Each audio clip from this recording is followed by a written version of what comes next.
Platão era um filósofo, discípulo de Sócrates, também era contra a democracia da época e foi responsável pela teoria que envolvia o mundo das ideias e o mundo sensível. Platão criou o mito da caverna como uma alegoria referente à ignorância humana. Principalmente por ser contra a democracia da época, Platão queria que as pessoas buscassem conhecimento por elas mesmas, um conhecimento além do que lhes era dito pelas figuras políticas da época. Queria que as pessoas se interessassem e fossem atrás da verdade, ao invés de serem guiadas pelas sombras da democracia e política.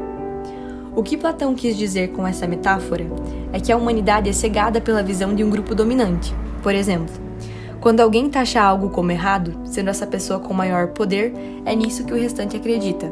E quando alguém discorda do que foi decreto, é visto como insano.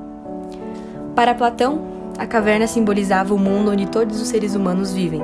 As sombras projetadas na parede em seu interior representam a falsidade dos sentidos. As correntes representam os preconceitos e as opiniões que aprisionam os seres humanos à ignorância e ao senso comum. Platão descreve a importância do senso crítico e da razão para que os indivíduos possam se libertar das correntes e buscar o conhecimento verdadeiro, representado pelo mundo exterior à caverna.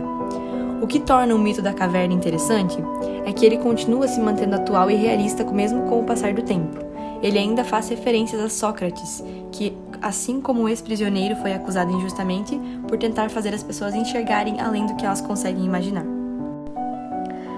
O que significa sair e ficar na caverna? No mito da caverna, ficar na caverna significa permanecer na comodidade da ignorância, guiado pela sombra da verdade e sem ter o conhecimento do que é real.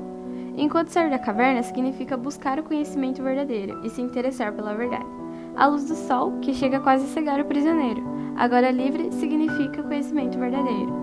É preciso ir além do relativismo da existência humana para conseguir se libertar das correntes, que representam a ignorância, e assim sair da escuridão da caverna, para poder encontrar uma nova realidade, uma realidade de valores imutáveis, como a ideia de verdade e justiça. A vida dentro da caverna representa um mundo sensível, onde reside a falsa percepção da realidade, enquanto a saída da caverna representa a busca pela verdade, o chamado inteligível, ou mundo das ideias, alcançado apenas pelo uso da razão. Após alcançar o exterior e encontrar a luz do sol, conhecimento verdadeiro, ao voltar para a caverna, é preciso compartilhar com os prisioneiros suas experiências vividas no exterior dela, correndo o risco de não ser levado a sério e sofrer as consequências disso. Essas consequências variam entre ser taxado de louco e o que aconteceu com Sócrates, por exemplo, que, utilizando a metáfora do mito, quando voltou do exterior da caverna e tentou compartilhar o conhecimento adquirido, foi acusado e condenado à morte.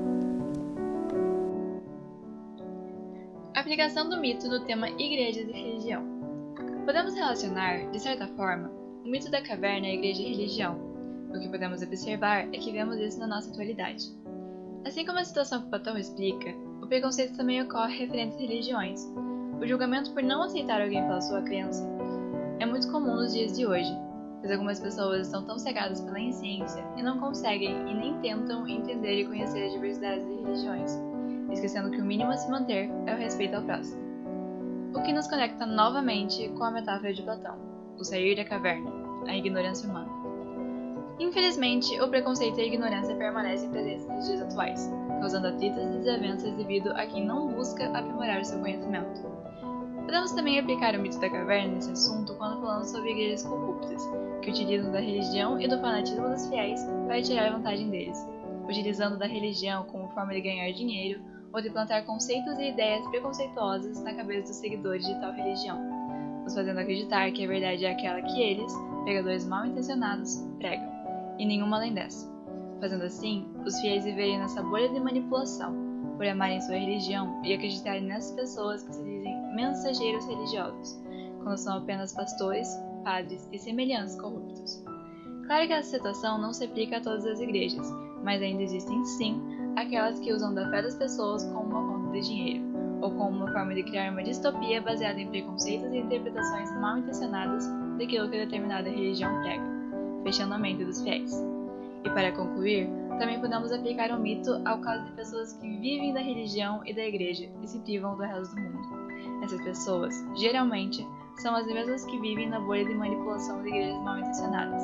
Essas pessoas focam tanto suas mentes no que as igrejas dizem para fazer, ou em suas interpretações dos pergamentos de suas religiões, que não olham para o resto do mundo e nem buscam nenhum conhecimento além disso, o que as torna pessoas ignorantes para viver em sociedade com outras pessoas que, muitas vezes, não compartilham das mesmas crenças.